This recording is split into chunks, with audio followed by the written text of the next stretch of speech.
¿Qué tal? Muy buenas tardes. Estamos en debate público. Esta tarde vamos a platicar sobre el balance del tercer, ya no sabemos cómo llamarlo, informe de gobierno del presidente Andrés Manuel López Obrador. Creo que es un tema ciertamente coyuntural, pero es un tema que no admite no pasar por él en el análisis del acontecer diario.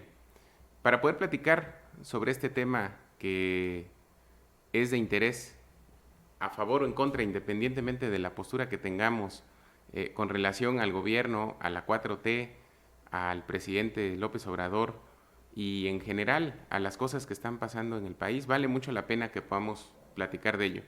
Para ello invitamos esta tarde, y es un honor recibir en debate público a una muy buena amiga, Alejandra Silva Soriano. Buenas tardes, muchísimas gracias por la invitación. Gracias. Alejandra, si bien es cierto que es un valor joven ampliamente conocido en Oaxaca, ella es licenciada en Derecho, es maestra en Administración Pública por la Universidad de Anáhuac, es columnista del periódico Noticias los viernes, si no me equivoco. Así es. Los viernes, y bueno, y asesora legislativa y con amplia experiencia en temas de gestión y de trabajo por la juventud, ¿no? Muchas gracias, ¿no? Pues y además, como siempre, pues una voz que está vigente, permanente en la opinión local y nacional.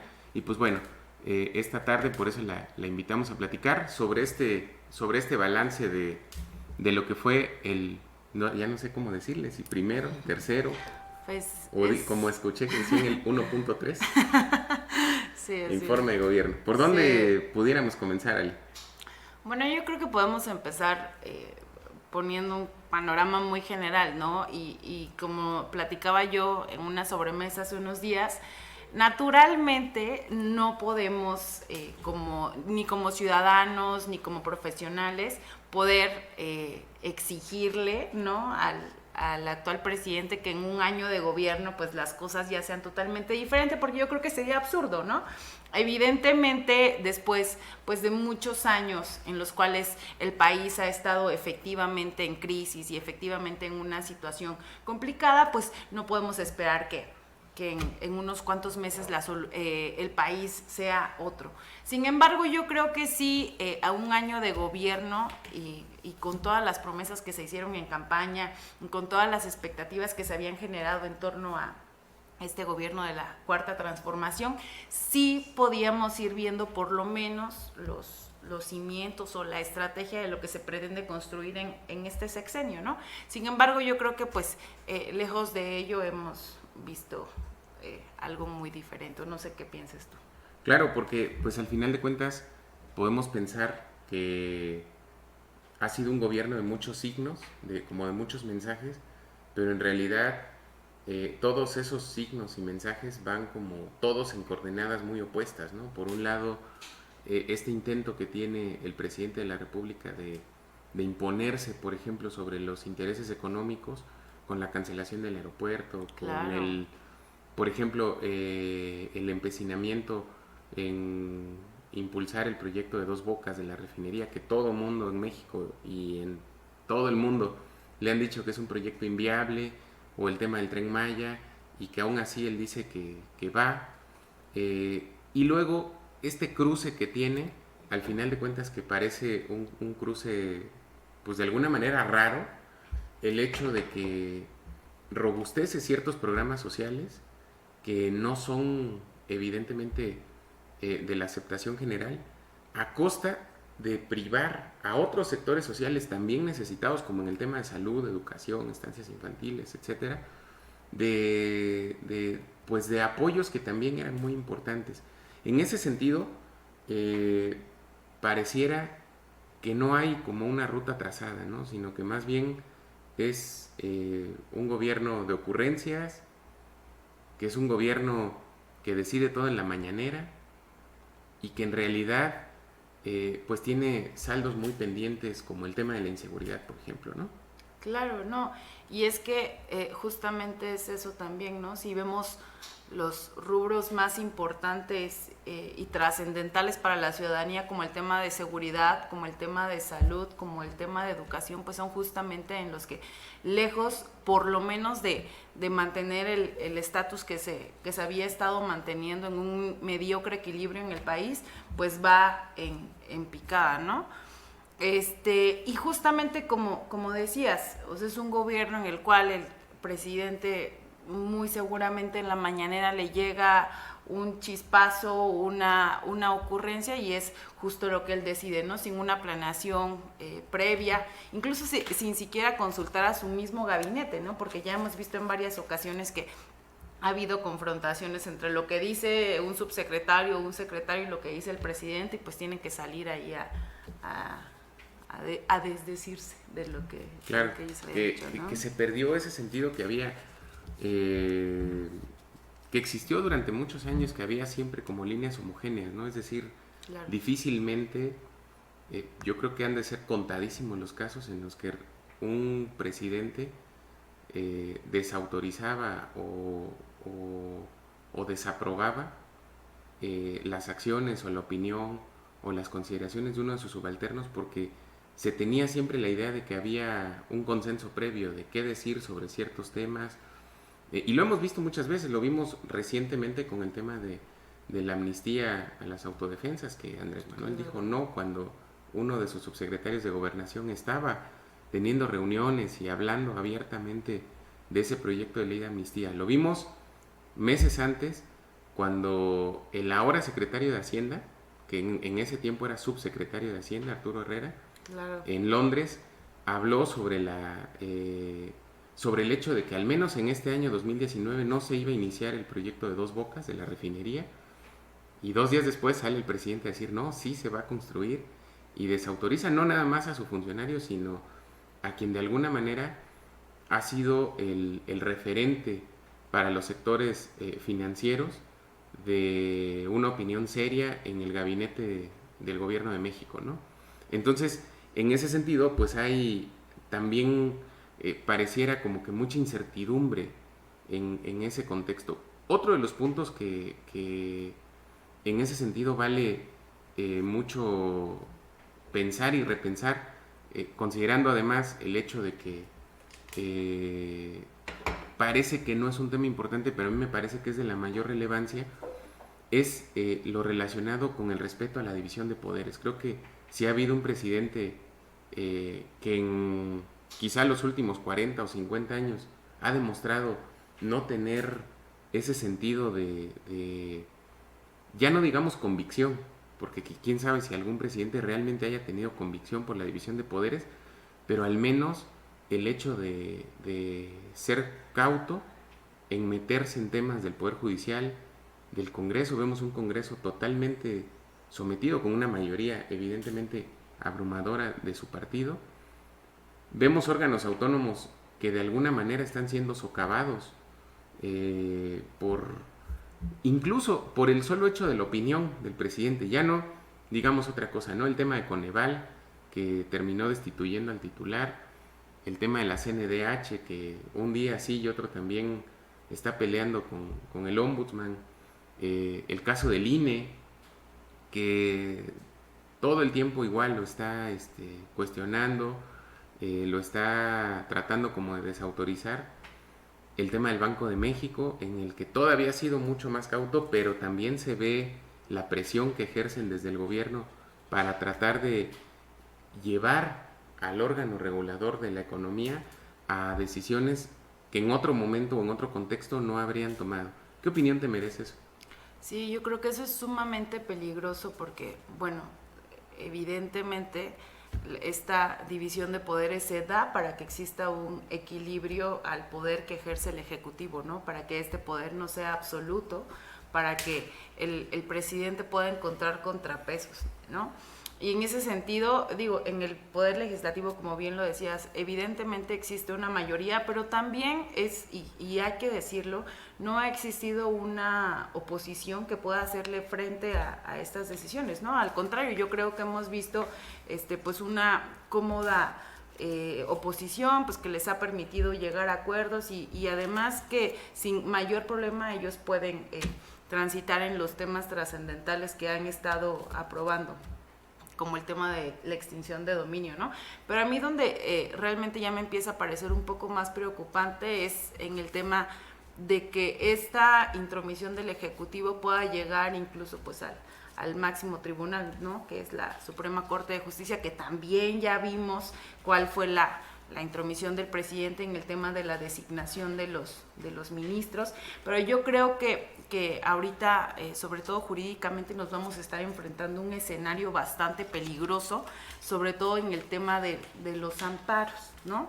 Con todo el tema del nuevo aeropuerto y los amparos pues que tienen suspendida la obra, y que por ahí ya ha habido declaraciones del presidente donde él abiertamente se ha manifestado porque no va a respetar el hecho de que esos amparos pues estén protegiendo pues los derechos en los cuales se ven afectados las personas que los promovieron. Entonces yo creo que por ahí también vamos a ver hasta dónde este mecanismo de defensa constitucional pues nos puede servir a los gobernados, porque entonces si no nos vamos a estar encontrando ante un gobierno pues autoritario, totalitario, donde pues la figura del presidente es la única que al final de cuentas tiene la última palabra, y sobre todo porque, como bien decías, también estos órganos autónomos, que al final de cuentas yo creo que había sido uno de los avances más grandes de la democracia que habíamos tenido, el hecho de que pudiera haber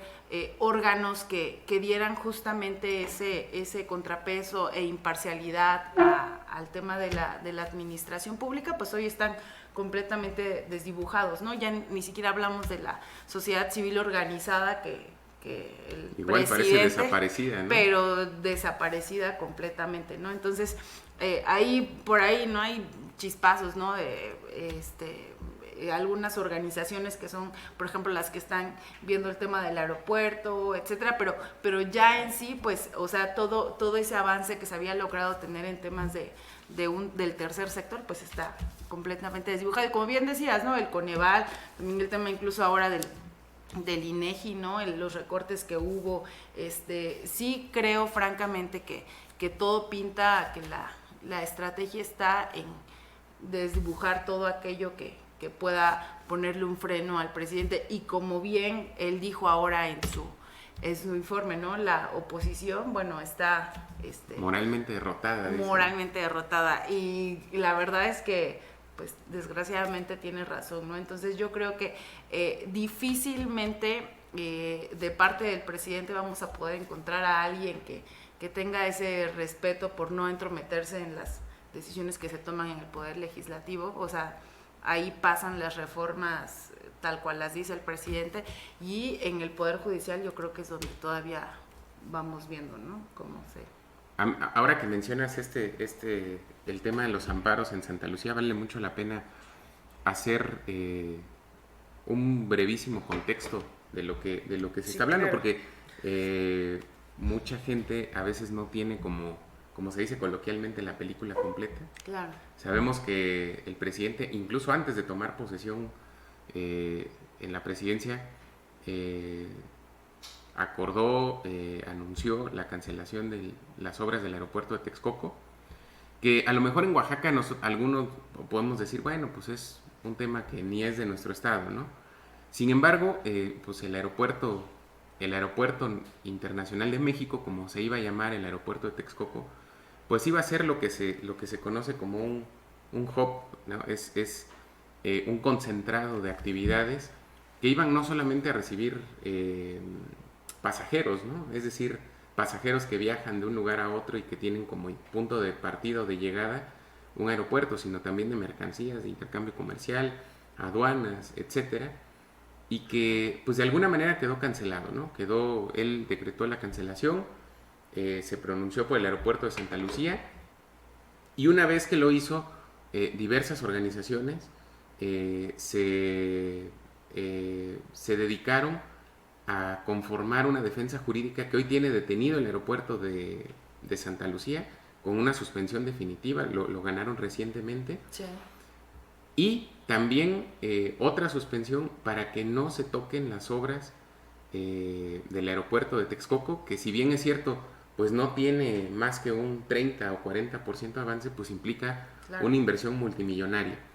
En ese sentido, no es necesariamente hablar sobre el cemento o los pilotes que están puestos en una obra o lo que se va a hacer en otra, sino el lugar en donde se va a dirimir esa controversia, que es la Suprema Corte. Claro. Es decir, en algún momento, no sabemos si hoy, mañana, en un mes, en algún momento esos amparos van a llegar a la Corte y entonces sobre la Corte va a recaer toda la presión de todos los sectores. De un lado, la presión del gobierno federal, del gobierno de López Obrador, y por otro lado, los argumentos jurídicos utilizados por todos aquellos que han participado, que es un grupo muy amplio de activistas, abogados, académicos en distintas especialidades, que han dado argumentos de por qué una obra no debe continuar o por qué la otra debe comenzar a hacerse, o al revés, ¿no? Han dado argumentos en uno y otro sentido, y al final de cuentas, ahí quizá va a ser uno de los puntos más relevantes, donde vamos a ver en qué estado de salud se encuentra la división de poderes. Claro. Porque lo hemos visto de alguna manera socavada, ¿no? Hemos visto estos intentos que quizá también vale la pena entenderlos, al margen de si estamos o no de acuerdo con ellos. Hay un concepto que a mí me parece muy interesante del poder como función pública, no el yo puedo levantar esto, sino el poder, que es la capacidad de que otros hagan lo que tú quieres que hagas, y entender en ese contexto que no es lo mismo el poder que el derecho. El derecho finalmente establece reglas y parámetros de la convivencia y la actuación, siendo particular o siendo servidor público, pero el poder es un concepto en sí mismo amplio, ¿no? Es un concepto avasallador, que es lo que hemos estado viendo, de quien tiene gran poder, pues lo ejerce a plenitud, como lo hemos visto con el presidente, pero también hemos visto decisiones que en el mediano plazo parecen muy complicadas de procesar, como es por ejemplo el tema es un tema también muy jurídico, el tema por ejemplo de la ampliación del catálogo de delitos que se persiguen por con prisión preventiva oficiosa, ¿no? Que es la puerta de entrada. Está una alerta casi permanente de diversos sectores académicos del derecho, que dicen que esa es la puerta de entrada a la contrarreforma y el regreso al sistema penal anterior, es decir, a ese sistema penal que te juzgaba a tus espaldas, que te investigaba a tus espaldas. Que eras culpable hasta que se te...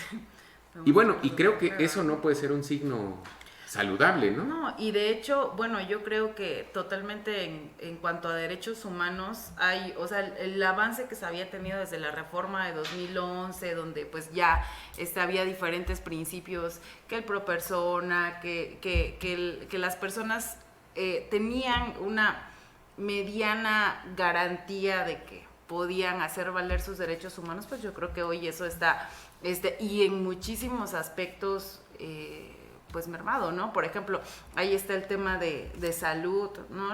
Es claro que para este gobierno el tema de salud, pues no es un tema prioritario, y está la declaración que hizo en la mañanera cuando se le preguntó sobre el tema de los medicamentos, y pues lo que él sugería es que los médicos, las enfermeras y pues todas las personas ahí involucradas pues tenían que sacar de su bolsa para comprarlo, ¿no? Es una forma de transferir la responsabilidad del Claro. Estado es decir, a ver a quién le toca o quién está a la mano, pues tú, pues órale, ¿no? Exactamente, y bueno, creo que él tiene que casi hacer una cooperacha ahí entre todos, pero pues yo creo que él tiene que recordar que eso ya lo venimos haciendo todos con nuestros impuestos, ¿no?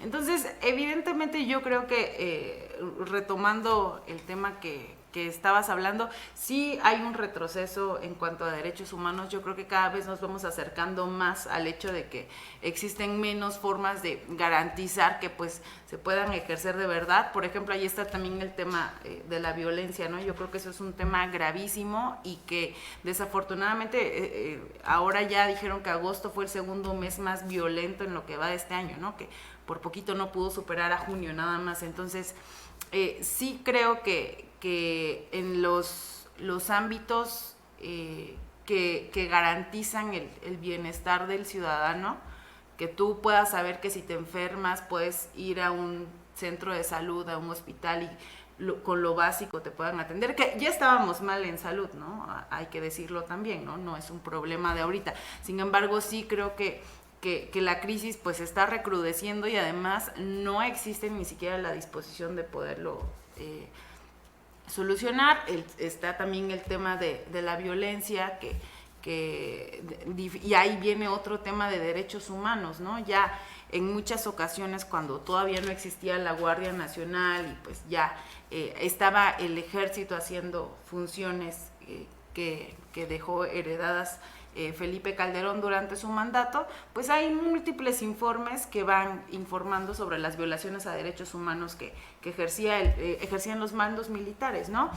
Pues detenciones que no estaban apegadas a un protocolo, violaciones a derechos humanos, etcétera. Sí, de fuerza excesiva, ¿no? Exactamente, y que pues ahora con el tema de institucionalizarlos ya como una Guardia Nacional, pues también no está ese otro lado donde se estén generando estrategias que justamente te digan, bueno, la forma, el protocolo que se va a seguir en caso de violaciones son estos, etcétera, ¿no? Incluso yo creo que está bastante desordenado también el tema, digo, empezó a funcionar ahora en julio, pero pues algo de tal magnitud debería tener pues un ABC de cómo se va a ir desarrollando, ¿no? Creo que al final de cuentas, e independientemente de las posturas a favor o en contra que pueda haber, insisto, del gobierno de López Obrador, que tiene fanáticos, que es respetable la posición, tiene también detractores que son detractores que casi lo vomitan.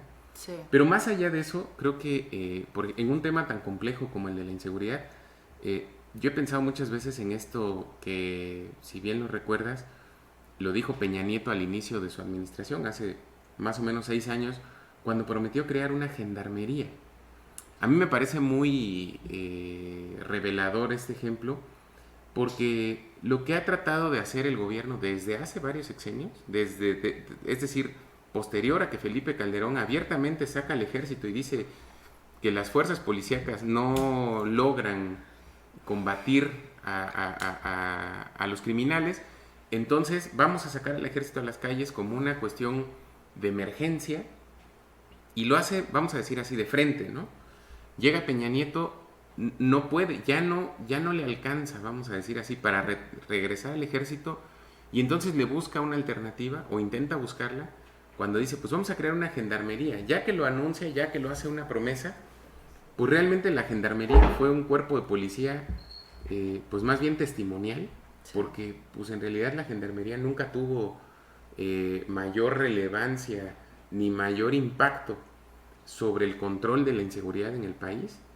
Y hoy en día el nuevo gobierno recurre a otra figura que a mí me parece me llama mucho la atención, porque es otra vez es en la semántica de la policía, de la seguridad pública, es buscar qué otra figura hay, y entonces sacan el tema de la Guardia Nacional. Las Guardias Nacionales históricamente eran los ejércitos locales. En México existieron hace como 200 años, bueno, no tanto, a inicios del México independiente, pero no eran cuerpos de policía, nunca han sido, en el mundo no lo son. Claro.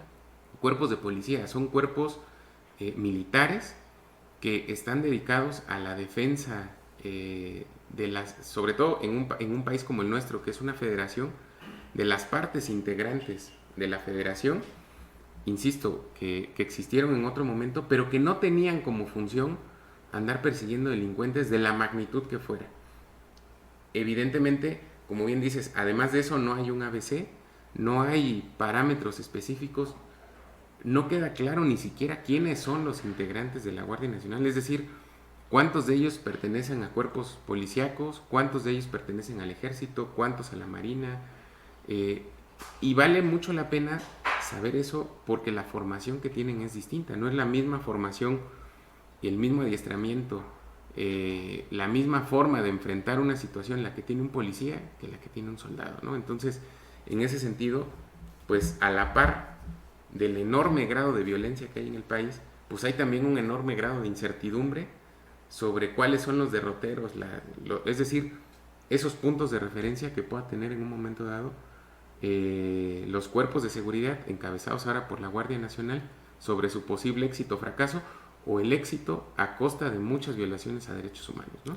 Claro, y ahí yo creo que también eso nos lleva a otro tema, ¿no? ¿Cuántos de esos elementos de la Guardia Nacional están desplegados en la frontera cumpliendo el compromiso del presidente con el presidente de Estados Unidos, ¿no? Porque también ese es otro tema, el tema de la migración, y yo creo que se atravesó una crisis gravísima hace unos meses con el ultimátum que dio el presidente Donald Trump a México. Vimos que si bien aquí en México ejerce un poder absoluto y autoritario, pues frente al presidente de Estados Unidos